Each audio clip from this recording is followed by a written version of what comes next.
Hello everyone, back to my channel Abida's রান্নাঘরে সকলকে স্বাগত। আসসালামু আলাইকুম। কেমন আছো বন্ধুরা? আই হোপ সকলে ভালো আছো। আজকে আমার রেসিপি ডিম ঝাল বা ডিম ভোনা রেসিপি।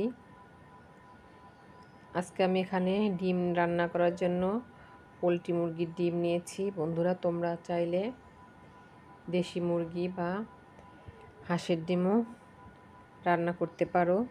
তো এই তো ডিমগুলো আমি 7টা ডিম নিয়েছি। ডিমগুলো এখন পানিতে দিয়ে দিয়েছি, সিদ্ধ করে নেব। আর ডিম রান্না করার জন্য এদিকে আমি একটা মশলা তো রেডি করে নিচ্ছি। ড্রাই মশলা দিয়ে একটা মশলা করে নিচ্ছি। তো এখানে হাফ টেবিল চামচ দিয়েছি লাল মরিচের গুঁড়া, হাফ টেবিল চামচ দিয়েছি কাশ্মীরি লঙ্কার গুঁড়া। আর এই কাশ্মীরি লঙ্কার গুঁড়াটা দিলে কিন্তু ডিমের একটা রিচ কালার আসবে আর স্বাদটাও কিন্তু বাড়বে। আর এখানে দিয়ে দিয়েছি 1 টেবিল চামচ মৌরিটা দিয়ে যারা এখনও ডিম ভোনা করে খাওনি অবশ্যই একবার খেয়ে দেখো, কতটা ভালো লাগে, আলাদা একটা স্বাদ আসে। আর এই তো দিয়ে দিয়েছি ভাজা জিরার গুঁড়া, দিয়ে দিলাম ধনিয়ার গুঁড়া, দিয়ে দিচ্ছি কালারের জন্য হলুদের গুঁড়া। এখন এই সমস্ত ড্রাই মশলাগুলোকে আমি পানি দিয়ে ভিজিয়ে রেখে দেব। তো পানিতে মশলাটা গুলিয়ে কিছুক্ষণ রেস্টে রেখে দিলে একদম যে বাটা মশলার স্বাদ সেটাই কিন্তু পাওয়া যায়। আর রান্না করার সময় কিন্তু তেমন বেশি ঝামেলাও হয় না, যেহেতু মশলাটা রেডি, জাস্ট কড়াইতে দিয়ে দিলেই কিন্তু হয়ে যায়। তো এই বাটিটাকে একটি সাইডে রেখে দিচ্ছি। আর এদিকে আমি ডিমগুলো সিদ্ধ করে ছিলে নিয়েছি। আর একটা আলু নিয়েছি সিদ্ধ করে এর সঙ্গে দিব, কারণ বাচ্চারা আলুর সঙ্গে ডিম খেতে পছন্দ করে। একটা আলু নিয়েছি। এখন এই আলু আর ডিমগুলোকে সামান্য পরিমাণে একটু লবণ এবং হলুদ দিয়ে এটাকে মেখে নেব। হলুদটা দেয়া হচ্ছে কালার আসার জন্য। আর এই তো কড়াইতে কিন্তু তেল দিয়ে দিয়েছি।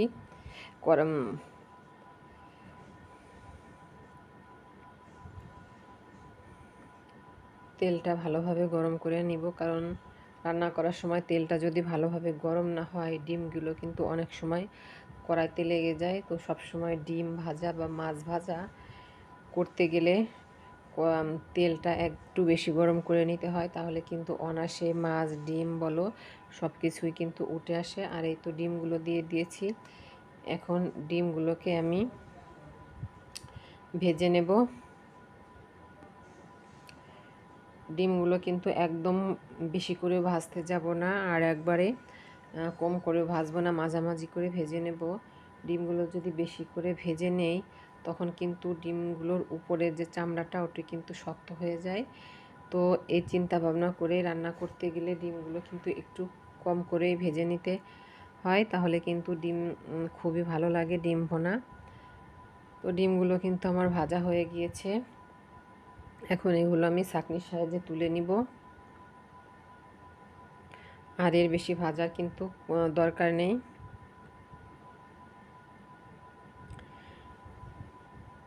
ডিমগুলো তুলে নিয়ে এই একই তেলের ভিতরে যে একটা আলু আমি সিদ্ধ করে নিয়েছিলাম, আলুটাও কিন্তু সিদ্ধই, তো সিদ্ধ আলুটা কিন্তু আবার তেলের উপরে দিয়ে একটু ভেজে নেব।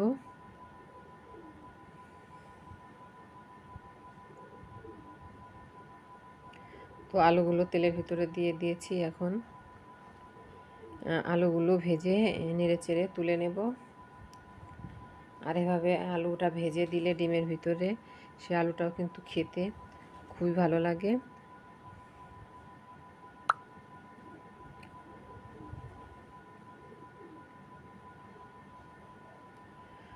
আলু তো সবাই পছন্দ করে, ডিমের ভিতরে কি মাংসের ভিতরের আলুগুলো কিন্তু খুবই সুন্দর লাগে। তো এই তো আলুগুলো আমার ভাজা হয়ে গেছে, এখন তুলে নিচ্ছি।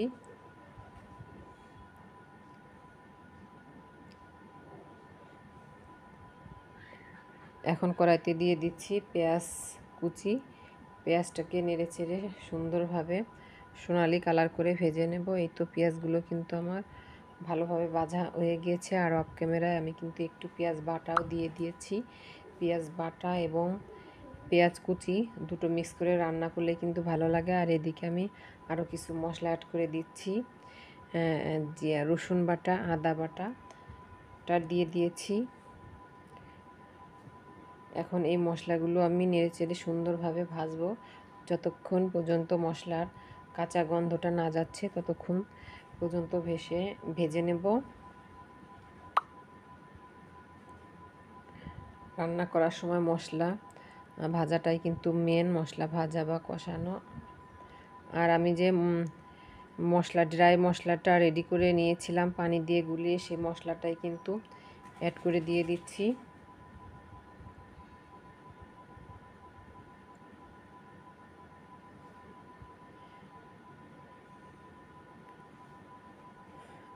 মশলাটা দিয়ে একটু বাটি ধুয়ে একটু পানি দিয়ে দিয়েছি। এখন সুন্দরভাবে মশলাটাকে কষিয়ে নেব।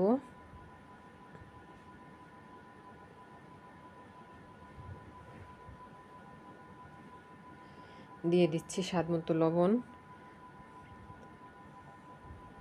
লবণটা দিয়ে মশলাগুলোকে আবারও সুন্দরভাবে নেড়েচেড়ে নিচ্ছি।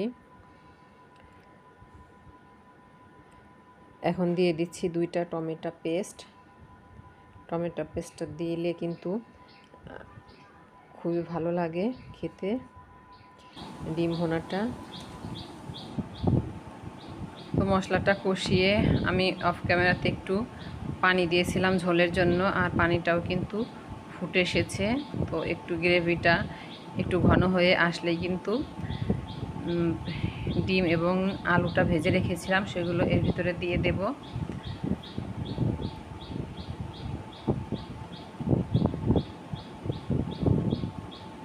তো ডিম আলুটা মশলার ভিতরে কিন্তু দিয়ে দিয়েছি। এখন আবারও একটু সুন্দরভাবে নেড়েচেড়ে কিছুক্ষণ জাল করে নেব, তাহলে কিন্তু আমার ডিম ভুনাটা রেডি হয়ে যাবে। আর এই তো মশলাটাও কিন্তু গাঢ় হয়ে এসেছে। এখন দিয়ে দেব গরম মশলার গুঁড়া। আর গরম মশলার গুঁড়াটাও বাসাতেই করে নেওয়া ছিল। জয়ফল, জয়ত্রী, এলাচ, দারুচিনি এগুলো সামান্য একটু তা গরম করে ভেজে সবসময় ঘরে রেখে দেই। আর যখন মাংস, ডিম বা অন্যান্য কিছুতে দেওয়ার প্রয়োজন হয় তখন কিন্তু এই গরম মশলার গুঁড়োটা দিয়ে দেই। আর এই গরম মশলার গুঁড়োটা দিলে কিন্তু তরকারিতে সুন্দর একটা ফ্লেভার আসে, আর টেস্টটাও কিন্তু দ্বিগুণ বেড়ে যায়।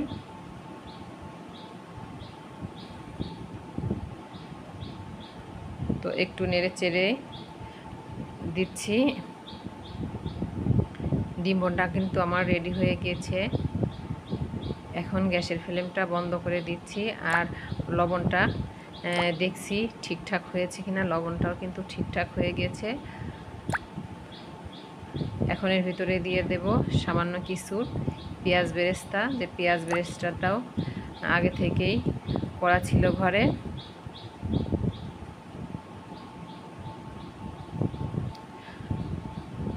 বন্ধুরা, তোমরা যারা এখনও আমার এই ভিডিওর সঙ্গে এসেছো অবশ্যই ভিডিওটি একটি লাইক দিয়ে কন্টিনিউ করো। আর যারা নতুন আজকে আমার ভিডিও দেখছো অবশ্যই চ্যানেলটিকে সাবস্ক্রাইব করে রেখো। তো আমার ডিম ভুনাটা রেডি হয়ে গেছে। এখন একটি সার্ভিং ডিশে নিয়ে নিচ্ছি। সত্যি বন্ধুরা, এমনভাবে ডিম ভুনা করলে খুবই কিন্তু ভালো লাগে। আর অসাধারণ হয়েছিল ডিম ভুনার এই রেসিপিটি, যেহেতু আমি খাওয়ার পরে ভয়েসটা দিয়েছি। আর এই তো সার্ভিং প্লেটে নিয়ে নিয়েছি। এখন এর ভিতরে একটু পেঁয়াজ বেরেস্তা দিয়ে আমি ডেকোরেশন করে নেব।